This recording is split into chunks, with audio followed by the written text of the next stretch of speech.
Zanim przeprowadziłam się do Brazylii, to wiedziałam, że dla Brazylijczyków wygląd jest ważny. No, są w końcu w czołówce krajów wykonujących operacje plastyczne.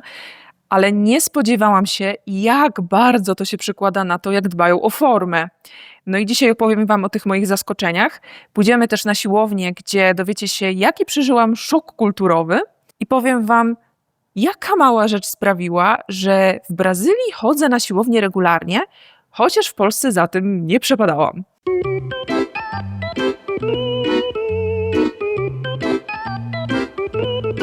Idę właśnie na siłownię i postanowiłam wam to nagrać, bo o ile uważam, że siłownia to jest skam, oszustwo, piramida finansowa, spisek koncernów produkujących białko i kreatynę, pewnie, na pewno ich, tak. No bo pomyślcie sobie, tak na zdrowy chłopski rozum sobie pomyślcie i przeanalizujcie.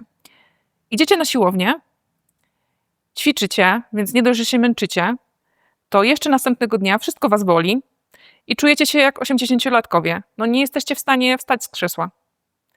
I robicie to tylko po to, żeby jeżeli tych 80 lat dożyjecie, o ile w ogóle dożyjecie tych 80 lat, nie? To nie wiadomo. I jeżeli dożyjecie, to robicie to tylko po to, żeby wtedy czuć się trochę lepiej. No to jaki to jest interes? Że to żaden interes jest. No ale idę i pewnie zauważyliście, że jestem już przebrana.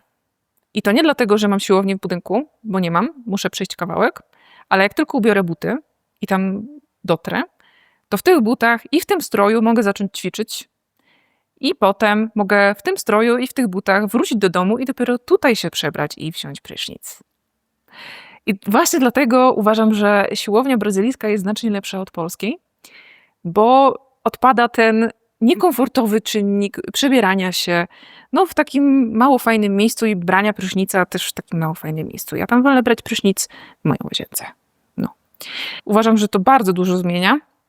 Jednak życie w ciepłym klimacie, gdzie przez cały rok możecie sobie też wyjść z basenu z mokrymi włosami i niczym się nie przejmować, pójść na siłownię, od razu przebrani i też się niczym nie przejmować, no to jest duża różnica. No więc idę na siłownię, no i wiecie, siłownia jak siłownia. No ale właśnie na siłowni zaobserwowałam jedną dużą różnicę kulturową pomiędzy Brazylijczykami i Polakami. Więc pokażę wam to, chociaż idę teraz w takiej porze o 15:00, kiedy jest najmniej ludzi. I też będę się starała ludzi za bardzo nie nagrywać, no bo to nic fajnego, jak jesteście spoceni i czerwoni. Ktoś was nagrywa i jeszcze publikuje to na YouTubie, no. Więc wybaczcie, będę się starała jednak samych ludzi nie pokazywać jakoś tak bardziej ukradkiem od tyłu, czy coś w tym stylu. Idę trochę naokoło, bo po drodze pokażę wam jeszcze jedną rzecz. Na absolutnie każdym osiedlu są takie siłownie na otwartym powietrzu. Są też we wszystkich parkach. W parkach to nawet jest po kilkanaście czasem. Wzdłuż dróg i w ogóle wszędzie. I ta siłownia jest teraz pusta, no bo jest trochę za ciepło, myślę, w tym momencie mamy środek dnia, ale są tutaj ludzie zwykle jakoś rano i pod wieczór i są to zwykle starsze osoby, wyobraźcie sobie. Ale to też zależy od rodzaju siłowni, bo są też takie boksy a la crossfitowe, no więc tam zwykle są młodzi, dobrze zbudowani mężczyźni i kobiety. I powiecie mi pewnie... No tak, ale marszałku, w Polsce też są takie siłownie. No dobra, w Polsce są. Nawet na mojej wiosce zbudowali taką siłownię, a chyba nawet dwie. Ale moi drodzy, tutaj one są prawie dosłownie co 200 metrów w każdym mieście.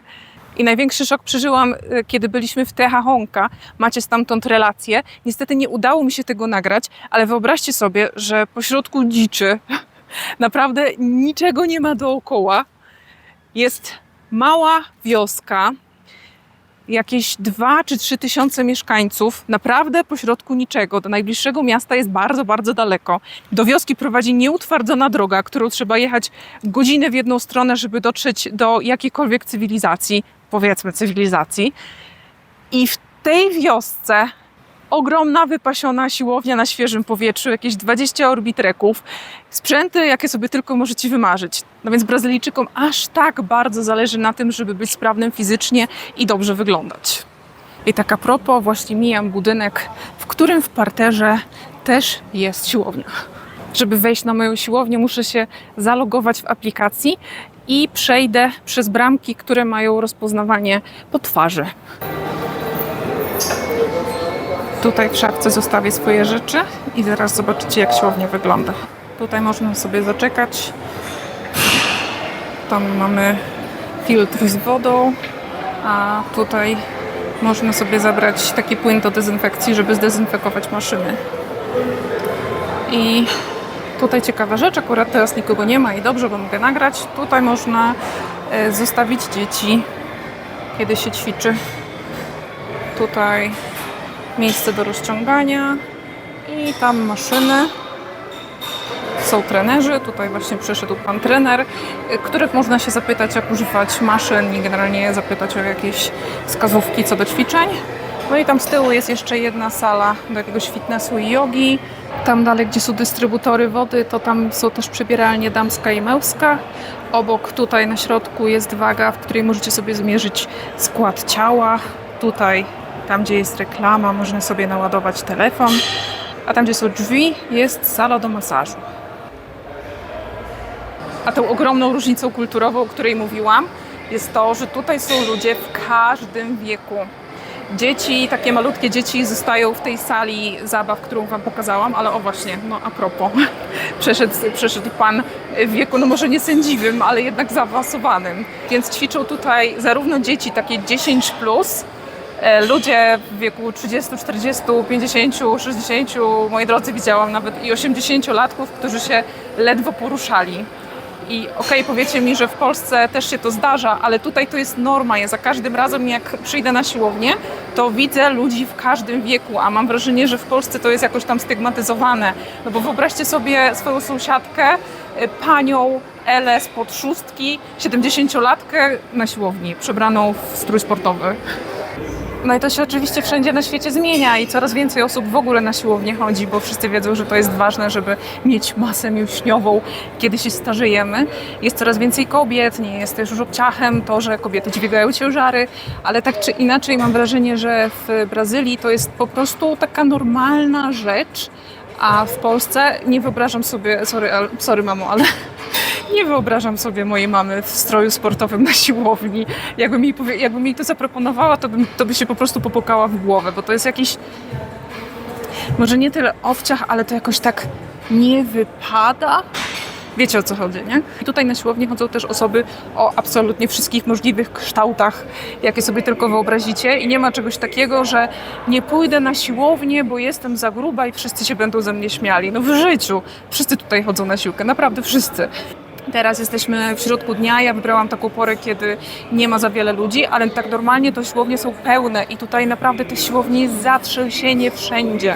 Nie wiem, czy istnieją jakieś statystyki, ale jeżeli istnieją, to założę się, że Brazylia przoduje w liczbie siłowni na mieszkańca. Moje przeczucie mnie nie zawiodło. Zgooglowałam i okazuje się, że owszem, Brazylia jest w czołówce krajów, która ma najwięcej siłowni. I też jak te starsze osoby przychodzą na siłkę, to mają zwykle jakiś program ćwiczeń, w ogóle wiedzą, co robić. Nie tam, że wiecie, idą tylko na bieżnię czy orbitrek. Nie. Robią wszystkie rzeczy, mają swój plan, pytają się trenerów, jak używać maszyn. Zero, żadnego skrępowania, działają. I właśnie przed chwilą był koło mnie taki dzieciak, ja wiem, może z 12 lat. I właśnie z trenerem chodzi tutaj po wszystkich maszynach i trener mu pokazuje, jak ich używać. Być może jeszcze niektórzy z was pomyślą, no dobra, w tej Brazylii to faktycznie ludzie tam 70+ chodzą na siłownię, ale pewnie byli sportowcy, co? Nic z tych rzeczy. Naprawdę sąsiadka Ela spod szóstki i Halinka i wszystkie wasze sąsiadki spotkalibyście na siłowni, gdybyście mieszkali w Brazylii. A swoją drogą właśnie w tle przeszedł pan. Jak widzicie, no na oko tak 60 kilka lat i nie żartuję. Widzę go za każdym razem, jak jestem na siłowni, a chodzę w różne dni. Zwykle o tej samej porze, ale w różne dni i on jest tutaj zawsze. I jak widzieliście, wcale nie jest jakimś napakowanym karkiem, tylko taki zwykły, przeciętny pan Mietek. Wychodzę z siłowni, ale pokażę wam jeszcze jedną śmieszną rzecz, mianowicie gdzie ta siłownia jest.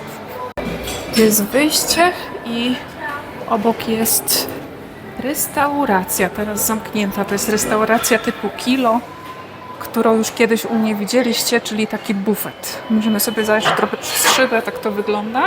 No ale dobra, to może nie jest nic nadzwyczajnego, że jest restauracja obok siłowni. Ale schodzę teraz po schodach i na dole